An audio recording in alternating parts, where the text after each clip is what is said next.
I love to be gone back yet. Love feels instead I don't you grab it. This video is brought to you by T-Blocks. Enjoy the content now, but stay for the shilling later. Welcome to Lobster Magnet and Friends. I'm here with my buddy Goro. Yes, that's me. Who I've finally been able to drag away from his new relationship to talk about Hunter x Hunter. How dare he put women ahead of Hunter x Hunter. Yeah, I know. Tagashi's masterpiece. God. Yeah, I know. It just should have been the other way around. Hunter x Hunter takes privilege because women will always exist, but Hunter x Hunter may not. It's like a rare, delicate wine, because now this is probably the last you're going to hear us talk about Hunter x Hunter for a while. Tagashi has gone into hibernation again. Into writing hibernation. Like, whatever his crazy, kooky mind is going to come up with. So, Goro, what do you think? I did the courtesy. I didn't even do solo reviews of just giving my thoughts on the latest chapter. What do you think about... You said you have some idea of what you think the themes are for Hunter x Hunter. For this particular story arc alone, I think it's trying to encapsulate, like, bureaucracy in manga form. In some crazy-ass way. Like, this ship represents, like, you know, a country, like a very small world. And, you know, the destination of our world or country is to get to the new world where, you know, things are going to be awesome and great, but we have to all work together in order to... We have to all cooperate in some fashion in order to get to our destination, so we don't, like, burn the boat down and sink. This is interesting. Like, I don't think it's right, but I can't say that it's wrong. There's enough evidence to, like, support that kind of reading. So go on. Go on. So, you know, like how in traditional manga, it's like everyone's got, like, the biggest fucking ego. It's like, yeah, I'm gonna rule this. Like, in a traditional manga, it'd be like, yeah, I'm gonna, like, just kill everything on this ship and blow shit up on the ship or whatever. But, like, there's all these, like storylines, like, scattered throughout, and, like, every character, like, has, like, their own aspirations and goals in Hunter x Hunter, and it's gotta all fit within you know, this cohesive universe of, like, okay, they're on this boat, they don't want the boat to be burnt down and destroyed, right? So they have to curb their powers a bit. Like, they can't, like, you know, do everything all willy-nilly. Like, there's, like, the bureaucracy of, like, dealing with the Prince succession war. There's a bureaucracy of dealing with the gangster mafia families and, like, you know, their hierarchies. There's the Zodiacs on board. There's what's his name? Netero's son. Yeah, Beyond Netero. Beyond Netero, like, they have to be accounted for. They have to account for as well. There's, like, the terrors that, you know, lie, you know, into the new world that they have to think about. There's now the spiders. There's Hisoka, who's, you know, he's potentially a very wild card, but I mean, this is, like, it has to be now a community effort in sort of, like, to keep Hisoka in check, I feel. Because otherwise the boat's going to get burned down and everyone's going to die. Well, it's interesting because, like, the last chapter, like, supports that theme that, like, you could argue that, like, you know, the boat is like a microcosm of society. Yes. We have the upper ruling classes, which are the princes. And the princes, like the Trump administration, are all, like, backstabbing and jockeying for position within their world, right? Yes. Then we have the Zodiacs, who are trying to keep control, and you could say that they're like the government. Yes. They're just like the bureaucratic workers trying to keep everything stable. Then below you have the levels of the mafia and like where the common people, and it's like lawless, and that's where the sort of like the people who don't have opportunities, who are phased out of the system due to economic and sociological reasons, they're just stuck at the bottom of that boat, and they're just sort of like stuck there forever, and they are at the mercy of these self-policing crime families. Yes. And then the boat itself represents like the country or the world. It's a microcosm of the entire world, of civilization. Yes. And for the United States to get to the more metaphorical promised land, the new world, it has to stay together. But maybe it's all going to fall apart because, the Trumps are fighting, and then the lower class is going to rise up, and then the Zodiacs are going to kill people in the streets, and then you just have crazy murderers who are just, like, killing people, and just society's going to break down. Oh, my God, riots and chaos, dogs and cats. Like, nothing makes sense in this universe. Like, everything has to be, like... I mean, for people who don't understand Nen, like, this is, like, a batshit, like, insane world. Like, nothing can be explained to them, like, coherently. I'm using my Nen power right now to put lights back on. There we go. So, I think... God. So it's like it's really hard to just to like function in this kind of society, and like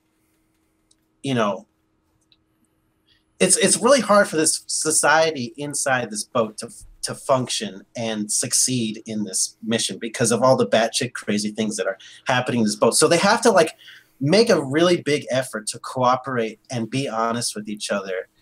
And the people that want to cooperate, because like the spiders don't want to cooperate, they have their own aims.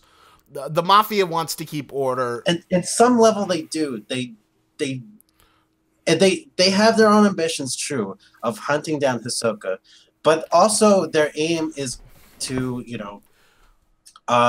steal some treasure. Yeah, but originally it was to steal shit until Hisoka started murdering, and then it became to like kill Hisoka. But they also said they didn't have qualms with anybody. Like as long as they don't mess with them, they won't mess with any of the mafia members. Yeah, so at least they got that going with them to sort of keep the boat in a stabilized kind of position.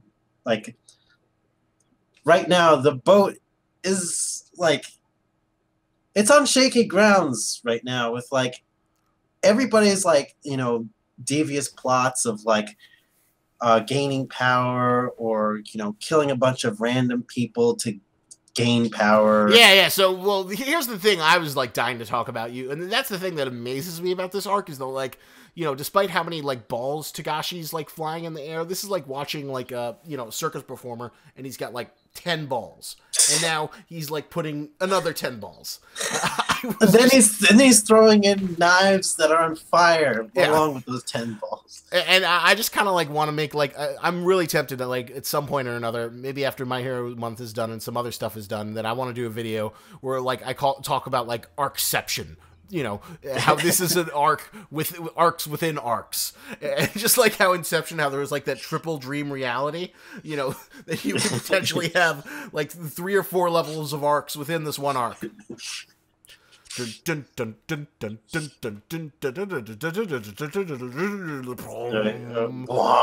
What if I told you there was a story that no one would ever tell you? Bum bum bum bum bum bum bum bum bum. A story within a story within a story.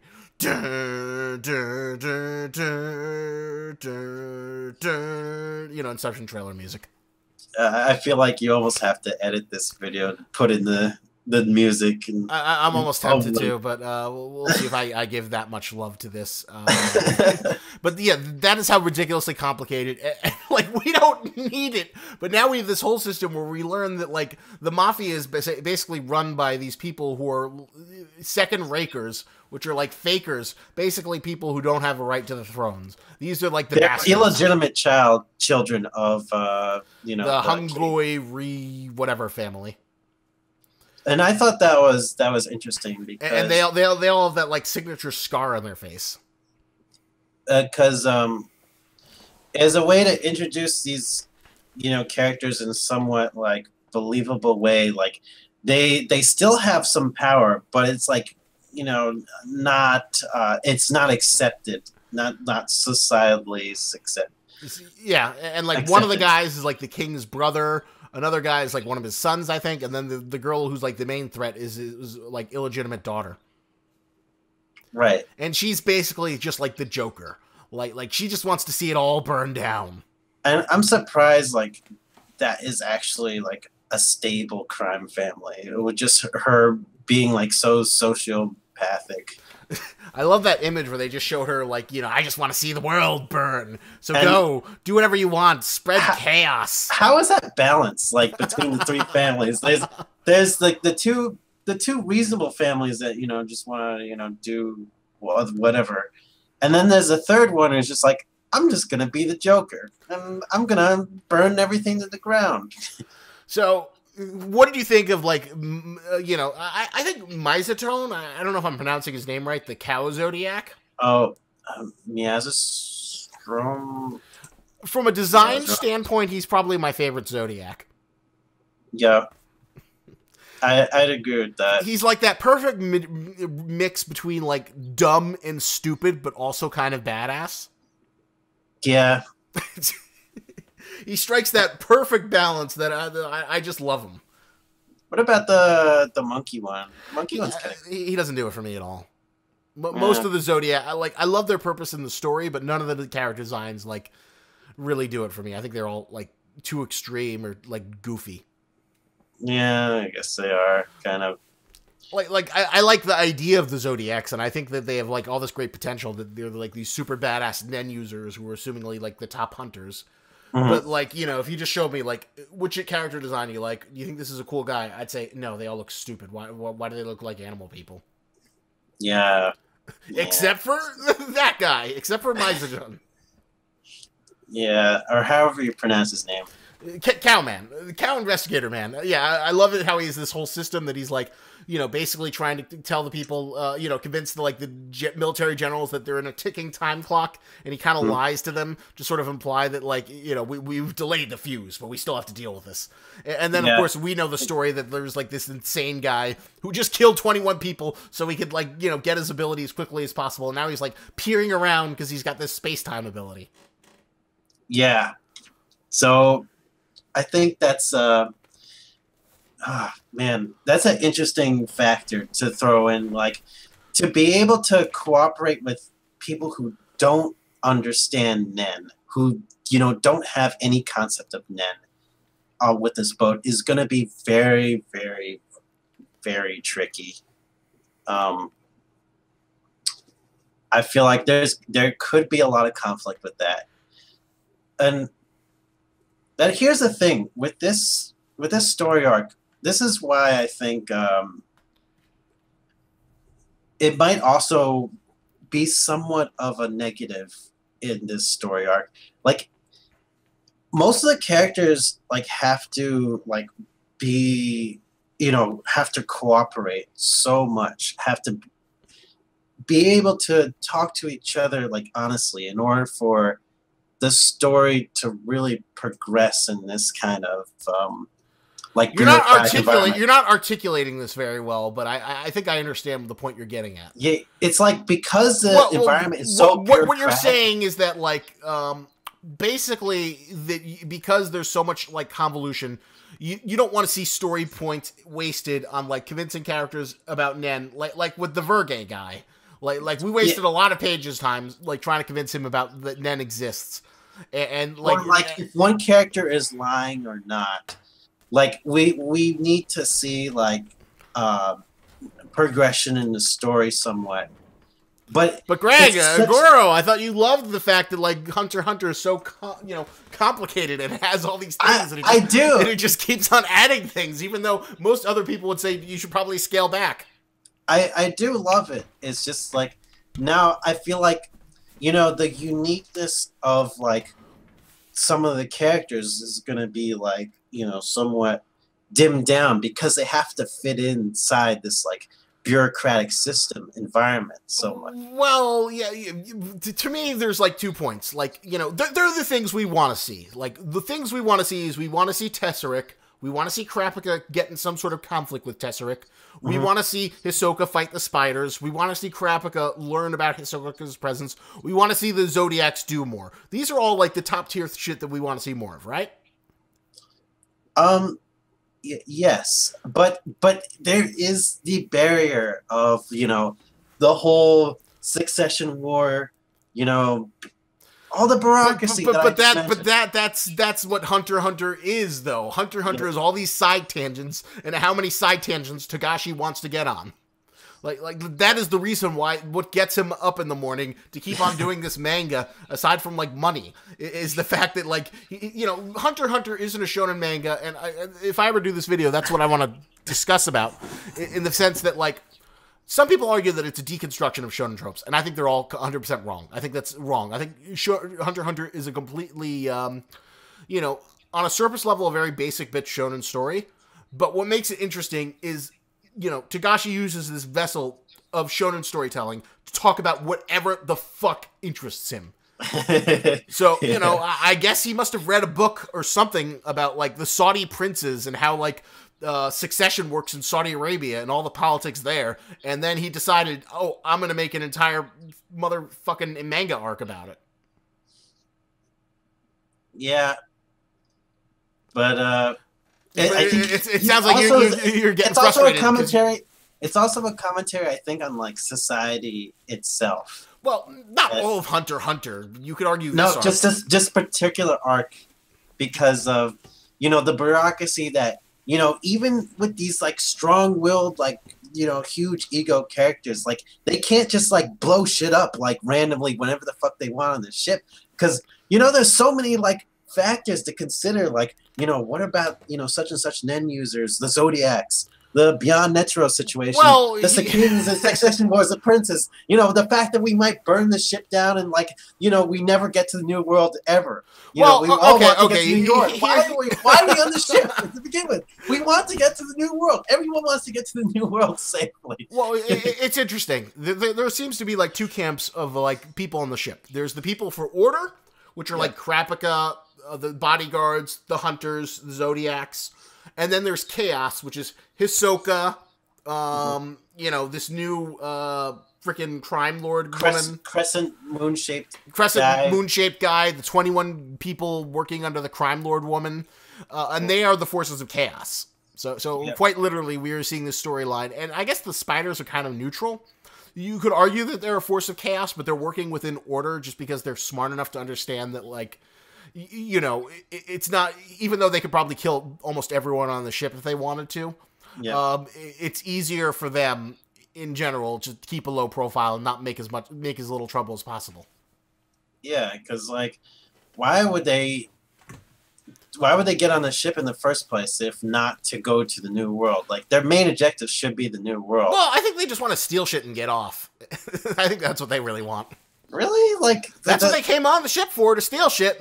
Yeah, to be thieves, but what did they... Like, I thought that potentially they just wanted to steal, you know, whatever was from the New World as well. I don't think so. I don't think spiders really give a shit about the New World. I think they just want to steal shit from rich people on the ship because, you know, apparently Kakin is, like, the richest country in the world or something.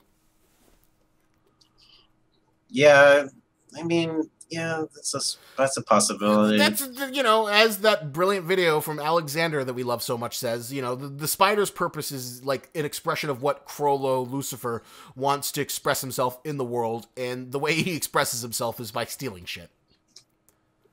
Not for material wealth or any kind of gain, just because that's how he interacts with the world. That is what the spider is for. It just... Okay, so... Yes. I can see that. But do you also see my point where it's like most of the characters have to kind of look at things through somewhat of like an altruistic kind of lens now? I think the characters in order, yes, but I think the ones in chaos don't give a shit. I don't think Hisoka. I think the fact that, like, you know, that's the other thing I've been dying to discuss with you. The fact that Hisoka ordered Illumi. You know, Illumi's a part of the Spiders now, and he ordered a hit on himself. Just so basically, this is like Hisoka saying, that's like, really cool. I love that. that like, it speaks volumes about their relationship because like Hisoka and Illumi were the only ones who were like friends with each other, and they're the only ones who saw each other as peers. Because, you know, they're both generally very lonely characters, very solitary characters. And there's even a point where, like, Illumi says, I don't have any friends. Isn't that so sad? But Hisoka's like, oh, I was just friendly with you because I always wanted to fight you and kill you. But, you know, I cared enough not to do that and to prioritize other things. Well, now the new Hisoka, post-death Hisoka, is like, I don't give a shit. I'm just throwing every single goddamn toy I have in this basket and going to town. Now, yeah, it makes me think that Hisoka's really kind of lost it. In a sense, he's like wants like a final showdown almost. Like this is a very like it almost makes me think like Togashi is like writing some kind of climactic arc in a sense that he's bringing in the Lumi in there as well. And like somehow I feel like Killua is going to get involved, you know, once, you know, his family is involved too. Well, now this is like the best way to involve Killua, given the fact that, like, you know, essentially like 2 Zoldyck family members are on the chopping block, and Togashi, if he wanted to, could very easily kill them. Yes. Like there's no reason to keep the little boy who looks like a girl alive. He's done like next to nothing. You know, there's like, but it gives Killua an interesting stake in terms of giving him something to fight for and bring him into the story arc. Because I think if it was both the little kid who could make paper dolls and basically did nothing, yeah, that's it. and Illumi that dive as a result of Hisoka's actions, I think Killua would get involved for sure. Yeah, that's a pretty good, you know, impromptu to get Killua back in the storyline. Yeah. But real question is, will Togashi go that far? Will Hisoka, like, what does Hisoka want to do? Does he just want to, like, does he actually want to kill the entire Phantom Troop, or does he just want to kill enough to piss off Chrollo? I think he wants to kill the entire Phantom Troop because he wants to, you know, make Chrollo as, you know, he wants to break down Chrollo as much as humanly possible. He wants to give himself the biggest advantage when fighting Chrollo now, because he saw something snapped in him after that fight with Chrollo. He, you know, he attacked him where Chrollo was like basically the weakest, and he's not fighting for sports so much as like kind of like vengeance or something. Spite. He just seems like he's fighting out of spite. Like, yes. As far as we know, we've never seen Hisoka lose, and so I guess he's never had to deal with loss. Yes. He's just had to, like, you know, the perpetual erection of fighting strong people. Yes. And creeping on children. That is what keeps Hisoka going in the morning. And Hisoka seeing the potential in children. Yeah. Just like you know, potential children and fighting strong people. That's what gives Hisoka his boners. Yes. Then Hisoka finally is like learned what happens when he doesn't win, and now he's just like so angry that like the only thing that he could like placate him is to completely crush. But that's the interesting thing, you know, about that order and chaos thing, because we know if like Hisoka fights either Chrollo or Illumi, it's just going to be like a shit show. Yes, so what I think he's going to try and take on one at a time. Well, because think about it. Like, if he fights Illumi, what's Illumi going to do? Illumi's well, you know powers... exactly what he's going to do, and I want to see if you remember what he's going to do. I mean, Illumi's powers rely on manipulation, so he's going to get an army of people to try and kill Hisoka. He's gonna use a bunch of Nen, just like whatchamacallit. He's gonna like shoot his Nen and a bunch of innocent civilians where they work themselves to death in that horrible like Nen needle people thing, and that's just gonna be a horrible clusterfuck. It'll be like a repeat of Heaven's Arena. Yeah, and That's actually kind of interesting. Like, Hisoka added another challenge on top of like dealing with Crollo, who basically had the same tactic. Yeah. Uh, And I assume that like if they do fight and it's lethal, there'll be a point where like Illumi does that, and then Hisoka will have some sort of advanced tactic to deal with that. Given the fact that like that's kind of what led to his downfall at Heaven's Arena. yeah. So. But the point is, if Hisoka meets Illumi or Crollo, it's going to be an apocalyptic battle royale that's going to like cause a riot because so many people are going to get caught in the crossfire. Yeah, that's true.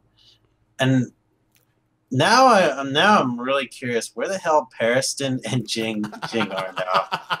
Where are they in all this? Are they like stuck in like some secret compartment in like the lower levels or some bullshit like that? Who knows? Like, well, there's the Hunter x Hunter we want, where it's like, Ging, Pariston, and Tesseract are all stuck in a room. And then there's Crollo, and then there's the Hunter x Hunter we get, where it's like, 20 pages devoted to introducing this entirely new faction, this entirely new complicated element. But so what do you think about the whole thing with the little subplot with Melody and how he wants to help the bitchy prince save her sister? I thought that was very sweet, and it was a more unique way to like write in this kind of altruism that I was getting concerned about, like as like a common trait among all the characters now in Hunter x Hunter. I feel like because I mean. Some things I really like about Hunter x Hunter is like when I see these like really big personalities like clash, like climatically clash against each other. Such as, give me an example of like a really big personality you enjoyed seeing clash. Fuck. Like, say, Gon and like Pito and Pito didn't really have a big personality though. And Komungi. Like unconscious like Komungi, who, was so important to the king.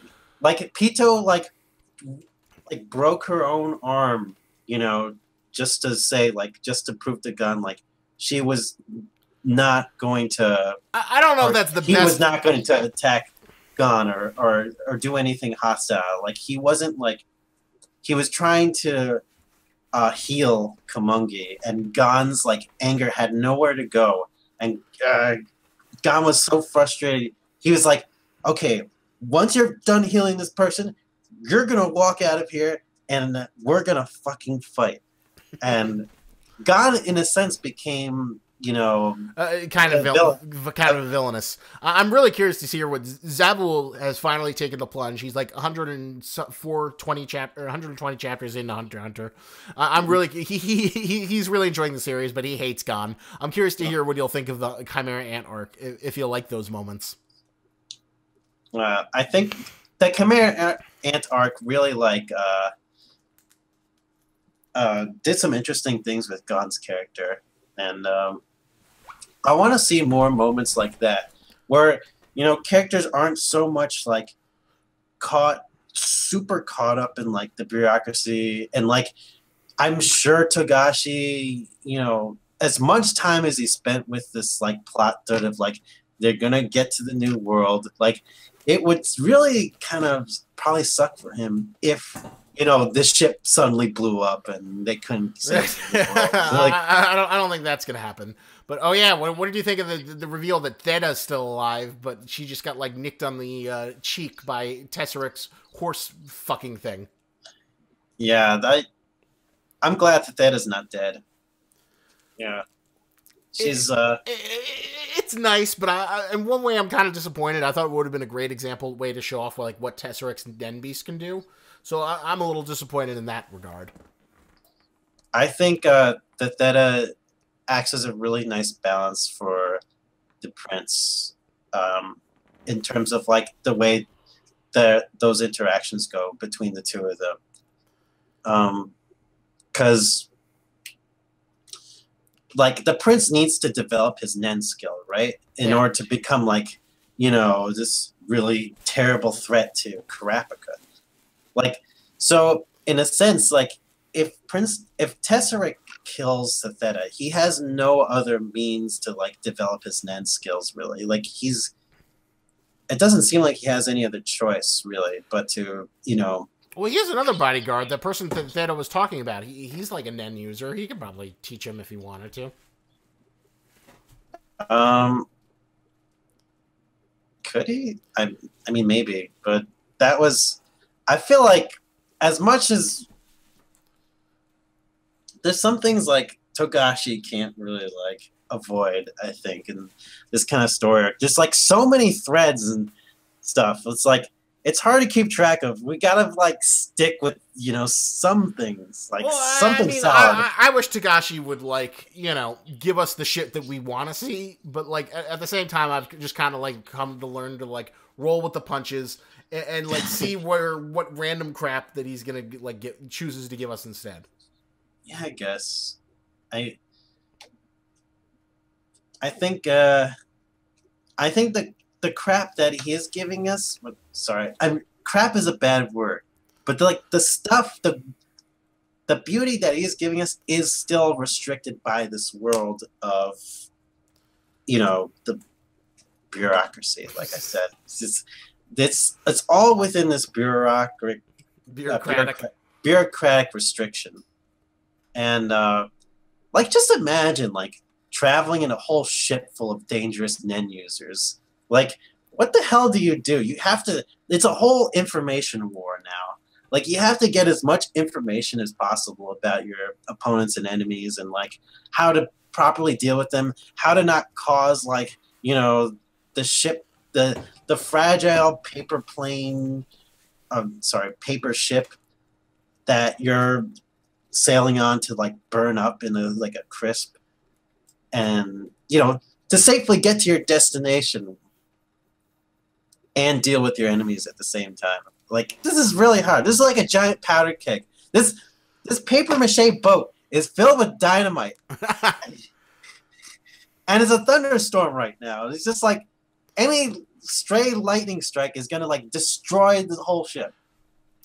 Yeah, it's a pretty bad situation. I don't know what Mr. Kakin's trying to achieve by.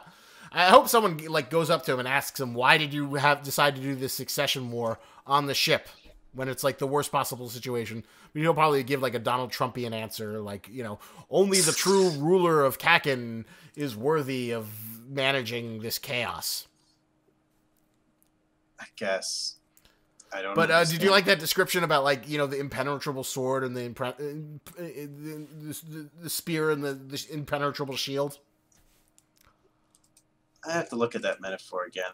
It was in the most recent chapter where like Cow Guy is like explaining it to the generals how like the princes have the shield of royalty and that like they can't be assassinated without being royally convicted.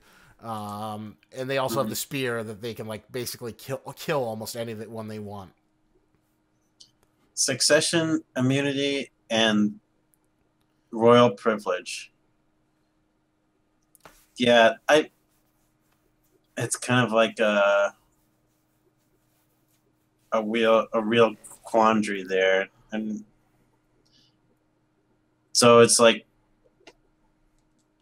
basically he's explaining like how much of a powder keg this is. Well, he's also explaining like how he can't like how he can't possibly like arrest any prince, like indict any princes on murder, and that was really that was also really interesting. That was another unique way to show like altruism in a sense.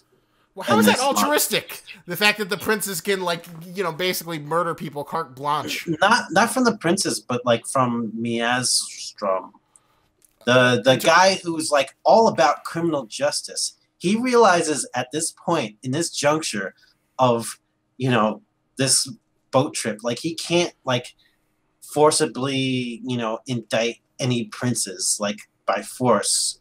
Otherwise, it create like a really unstable situation on the boat. Like he realizes like the laws on this ship are different than the ideal laws that he believes in, probably. That's an interesting way of putting it. I do like the fact that he was able to like reprioritize the military forces to like go hunt down the killer, to like try and like and that other interesting element is that like Mr. Not Hisoka, you know, apparently admires the spiders a lot. Mr. Not Hisoka, mean Crescent Moon Scar dude. Yes, Crescent Moon Scar Man. Or I like to call him Not Hisoka. Not Hisoka. That's a great name. Because the whole point is that, like, you know, he's kind of like implicating Hisoka. Not that Hisoka gives a shit about being implicated for murder, because he does it all the time. But Not Hisoka is kind of like, you know, leading this false trail of like murders that are being kind of attributed, and even leading the spiders towards Hisoka. Do you think he's leading them to Hisoka? Not really, but like I feel like people think are like following the clues, thinking that like he's Hisoka.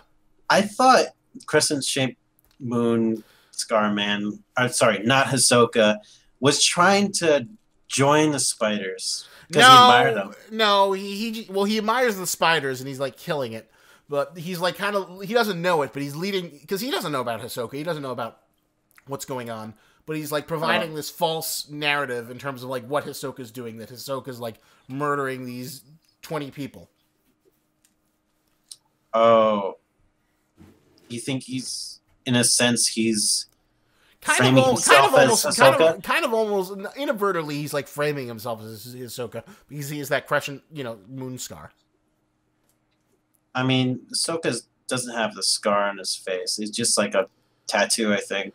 Yeah, it's just a tattoo, but like, you know, it's a description that's enough that like, you know, he had a Crescent Moon Scar. Oh, that must be Hisoka. He's over 190 centimeters.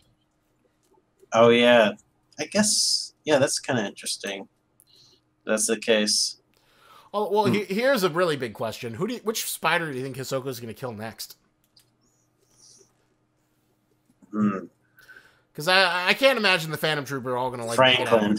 Why Franklin? Franklin, who's just sitting there, like as an easy fucking target, all by himself. Like he's just like, oh, why am I wasting all this time, you know, trying to find Hisoka when he just wants to kill us all anyway? Might as well just wait for him to come to me. I forgot. And he's just sitting there in the cafeteria, like he's gonna get killed, I think. But he's big and he's got like his like Nen bullets. Although, you know, I think that's a good prediction. For some reason, I feel like he's gonna go after the waifu girl with the vacuum cleaner. Oh yeah, vacuum waifu. But I think now she's teamed up with some of the other spiders, or one or two of the other spiders. I forget which ones. I feel like Nobunaga or Finks could go. Yeah, definitely not Phaeton. Phaeton is just way too strong. Phaeton's been implied to be like one of the more badass ones. Plus, he's got that pretty neat Nen ability where he gets that like freaking armor. But then again, like Phaeton's abilities, like if he were to use them on the ship, like that would be like super catastrophic, wouldn't it? It's like he puts like a whole sun inside the ship. Like that's bound to cause some serious damage, if not destroy the whole ship entirely. Yeah. I don't know. Maybe Hisoka will figure out a way to kill him before he can use that Nen ability. Yeah, but like if Phaeton uses that Nen ability, like I almost feel like he can't use it on the ship. Like he won't let himself use it on the ship. Phaeton will like purposely restrict himself to like. I don't think the spiders care. Like I don't think they care about stability. Like they've caused murder and chaos before. It's kind of like their MO. I mean, sure. I'm concerned Togashi won't be able to write something like that because he's gotten so invested in this story. This story of Succession Wars, the story of, you know, traveling to the new world, the calamities. I think he has a goal in mind. He wants the ship to reach its destination. The ship is definitely going to reach its destination. I don't think it's going to explode. That's basically the end of Hunter x Hunter if it explodes. Yeah. He wants the Succession War to resolve. He wants, you know, some, you know, climax between the spiders, and Hisoka to happen all in this one ship. Well, don't forget, he also wants Kurapika to fight Tesseract.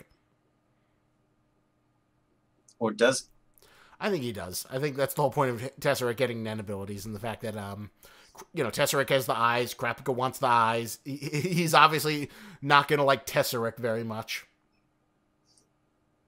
But, like, if Kurapika succeeds in his, like, whole stalemate thing, the stalemate of all the Section War things, all the princes, how is he going to have room to, like, get his own personal vendetta against one of the princes if he's trying to get the stalemate to happen?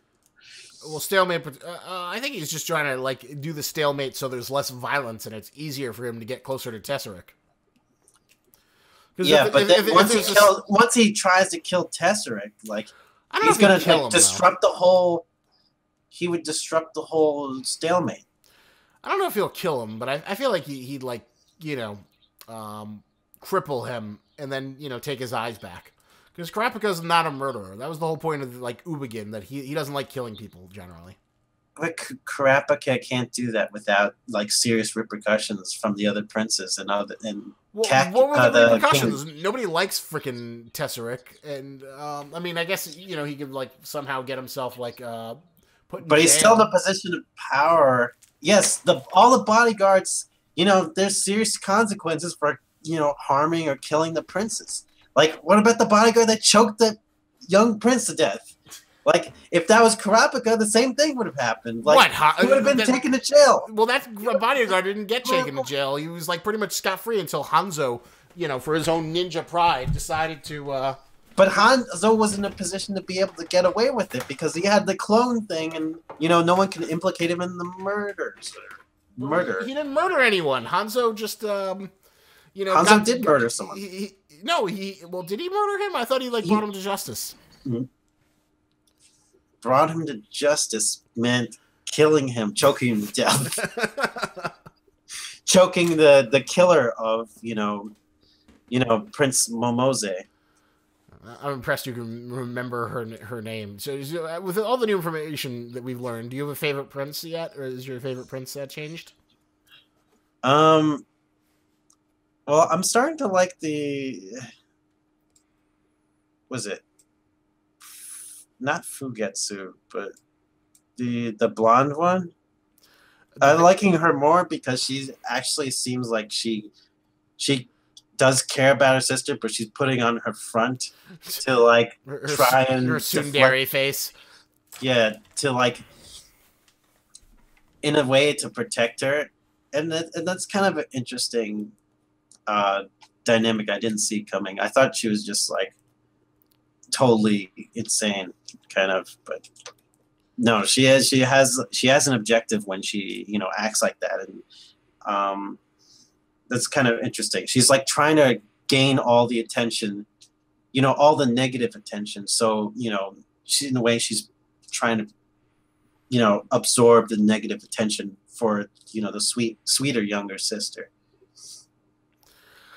Yeah, in a way. I do think the dynamic with her and Melody is super interesting, and I love the fact that they have this cricket whistle to, like, talk in Morse code. And also, like, that the black-haired prince is, like, that she's, like, Fugetsu. Oh, yeah, what do you think about that cliffhanger where she's, like, in the, like... Oh, she's in another part of the ship? Yeah, if I had to guess, she's probably testing out the limits of her ability and how far it can go. Yeah, that's got to be the case for sure. Yeah, that's an interesting development. I'm wondering, like, because she's in that section of the ship, like, and the fact that, what's her name, the mafia boss lady, said stuff like, you're going to get 50 points for killing a prince. The fact that she's in that area now puts her in, like, so much more danger from that. That's true. She's got 21 people who all want to kill her, and they get, like, superpowers if they kill her. Exactly. So I think that's going to come into play because she's in that part of the ship now. Yeah, I think that there's a good chance. So what would you rate these past 4 chapters of Hunter x Hunter? Oh man, it's been a wild ride of Hunter x Hunter. This has been one of the wildest rides of Hunter x Hunter I've ever experienced. Like, I have to put my 100% concentration face on when I'm reading these chapters. There was a lot of this was not something you could just read casually. No, this is not something you feed to like 13-year-olds to read. You know, you need to have a full-grown adult man read these chapters. I guess full-grown period in general. Women can read this too, but these are like really mature stories. You have to concentrate to read with all the superpowers and ridiculous Nen restrictions, but Takashi's definitely like weaved himself a web. The Succession War is something else. It is like I can't believe how many I still really like Benjamin. I like Benjamin a lot. I mean, he's in probably the best position out of all the princes, that's for sure. He's got the most information on all the other princes about their Nenbis and stuff. He's just in the prime position. But Kurapika, in a way, he's also getting a lot of intel on the other princes. But the fact that he's teaching Nen to these other bodyguards, and the bodyguards are explaining somewhat about their bosses' Nenbis. So that's kind of like a big plus for Kurapika. Well, that was and his squad as well. That was his whole point of like teaching it so he could get information. Yeah. And so I'm gonna have to give these chapters like how can I possibly give low scores for Hunter? No, they 8.5 for all the chapters. 8.5. These have been so interesting reads. I want to see where this story goes. I need to see the story go. Too bad we're back to hiatus x hiatus. I need to see where this bureaucracy ends. This is like, it's killing me. This is like, there's so many restrictions in this world. Also, did you hear the interesting thing that apparently, you remember Neon? Who's Neon? The blue-haired girl who had the lovely Ghost Rider superpower? Oh, yeah, that she died somehow. Yeah, well, you know what probably happened. What? Hisoka killed her. You think that was implied? I think so. I think that's what it means, is that Hisoka knew that like Chrollo had that power, and if he had that power, it would be a huge asset in terms of like finding Hisoka and preparing for him. Yeah. That's true. Because the spiders were like, I think Vacuum Waifu Girl was like, hey, you should use Lovely Ghost Rider and figure out, where Hisoka is. And he says, I can't anymore. That's interesting. And I didn't realize, like, I guess I should have realized, but Chrollo needed the Nen user to still be alive in order to use their powers. Yeah, that's like one of the restrictions of his skill stealing book, is that they have to be alive. So I wonder if Chrollo is going to use a slightly different strategy than what he used the first fight against Hisoka. If Hisoka is targeting his abilities that he potentially use against in a fight with him. Well, but think about it this way. Hisoka doesn't know every ability that Chrollo has managed to steal. So Togashi could still pull out abilities out of his ass, any ability he wants out of his ass, because of, we don't know the full limits of how many abilities Chrollo has in his book. That's true, because, Hisoka was, like, very surprised by all the crazy abilities Chrollo was using. Well, Chrollo specifically said, like, these are the 4 abilities I have. This is the shit I'm going to lay down on you. You can either, freaking have the shit go down, or not, or not fight me. And Hisoka still took on the deathmatch. Yeah, which Hisoka, as we know, he just loves a fucking challenge. He'll do anything for it. So of course he still goes through with it. Yeah, of course. It's gonna be terrible. So here's, before we wrap things up, Do you think we'll get more Hunter x Hunter before the year's over, or do you think it won't be until 2019 before we get more Hunter x Hunter? Oh God! I hope that's not the case. I need more Hunter x Hunter soon. I need it soon. I can't wait this long for. I'm so glad we got past like, Karapika. Figuring out where to use this cockroach thing. Like, at least we gotten past all that shit. And then Takashi added like 4 other things for us to think about. More than that. Well, all right, here's a really fucked up question. If you could pick like Takashi to deal with one element in like the next batch of Hunter x Hunter chapters and just focus on that one thing, what would it be? Would you want to see Hisoka versus Chrollo? Hisoka kill more spiders? Like a climactic end to to like one of the story threads. The fat guy in the Swinko family finally enact his plan. That would be one of them. But I'm not sure if that'd be my most favorite one. I mean, I kind of expect that to happen though. Like, once the banquet dinner happens, I expect Swinko guy's plan to come into full effect. I think the banquet dinner is going to be like a huge clusterfuck where it'll basically be like the palace attack scene with, when they invaded the palace and the Chimera ants. Oh, yeah. But Swinko's guy, he's just going to announce the plan, I think. No, I think he's going to do some shit. Oh, wait. He said he's going to do something that'll, make everyone's head spin or some shit like that. Yeah. So like I said, what plot thread do you want? Do you want to see that bodyguard uses predator ability? Do you want to see, Mizatron find the killer? Do you want to see pick one element? What do you want to see most?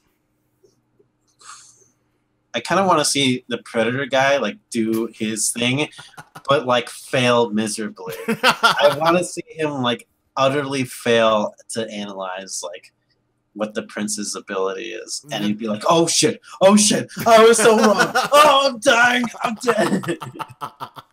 That would be really entertaining. I don't know. I would love to see like just more time devoted to the Hisoka versus the spiders conflict, because I really want to see them go toe to toe. Yeah, but do you want to see that written into conclusion? Like, I wouldn't mind it. Then there's still like plenty of other plot threads to work with. I think we could still like deal with Hisoka and spiders on the side a little bit while we wrap up some of the Succession Wars subplots.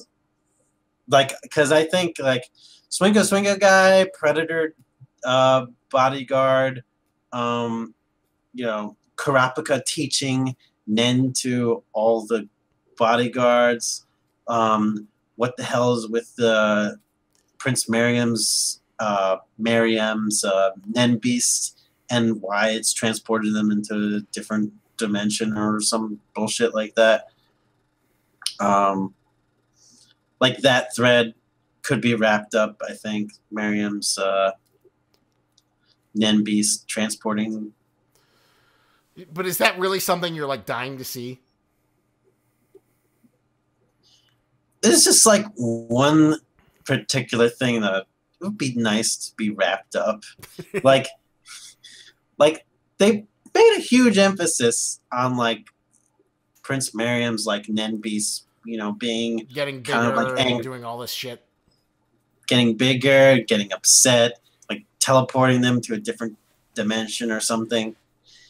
And I kind of want to see what the hell is with that. Yeah, we haven't really seen the Nen Beasts do much of anything. They've just sort of like, oh, this Nen Beast has this power, but we haven't really seen them interact with anyone. Yeah. Yeah, exactly. It would be nice to see them do something. But that is all the Hunter x Hunter we're getting for now for a little while. I'd give these... I really like the gangster chapter. I'd give that a 9. The other chapters were good. Was that the balance chapter? I think so. Chapter is called Balance. Yeah, the one where they introduced the second Rakers and all their shit. Yeah. Just out another complicated layer. The other chapters were also amusing. I give them like 8s. They were solid stuff, but like continuing to move. But I'm excited the fact that Illumi's there, that Hisoka put all his toys in a basket, and I can't wait to see him break them. It's a lot. It's a lot to throw in. And don't forget the crime boss family lieutenants as well. Each of those guys have their own captions. Careful with those scissors. You don't want to give yourself a scar to indicate you're part of the mafia. To indicate you're part of the mafia family. God, yeah, it's a crazy freaking arc. Just look at this. We're gonna look at this way. If we see anybody cosplay as any of these characters from Hunter x Hunter, we're gonna give them mad, insane props. like Henry Gree, Big Grandafno, of Lieutenant of the ZU family. Yeah. Well, the question is, will we be able to recognize them? All right, so I think we've gone pretty long and pretty deep into these Hunter x Hunter. I'm sure we could probably go for another 3 hours dissecting each element. But whatchamacallit, I should probably say hello to Zavul and do a little bit of our writing fun time. Thank you for hanging out with us, listening to us about Hunter x Hunter. Maybe we'll get Zavul. He'll probably be caught up by whenever Hunter x Hunter comes back. And remember, lobster is a tennis, but don't you grab it. Do you like clothes but hate shopping? Then T-Blocks is the subscription service for you. But I know what you're thinking. But Lobster, how is that any different than Loot Crate or the other subscription services? Well, T-Blocks sends you t-shirts, which is clothing, which is actually useful, unlike the useless swag junk that Loot Crate keeps peddling on gullible schmucks. And this isn't just knockoff brand crap. T-Blocks hooks you up with licensed shirts for all the stuff you love, because you need clothes. How else are you going to keep your puny human man flesh protected from the elements? T-shirts are useful for any occasion. Wear them, give them to friends, give them to enemies, knit them together, make a quilt. T-shirts are life. And you know the best part? It'll only cost you $6.99. That's right, you can get 12 shirts sent to you for once a month for only $6.99. And you know what? If ultra cheap licensed goods are too basic for you, then there's also the Community T-Block set, which features original designs from the best up-and-coming artists, so you can keep that hipster street cred. But I'm here to save you even more money! Use the code LOBSTERTBX at checkout, and you'll save 10% on any order. Be a t-shirt wearing god amongst mortals. Use the power of the most expensive seafood to get you the cheapest t-shirts now! Lobster's made of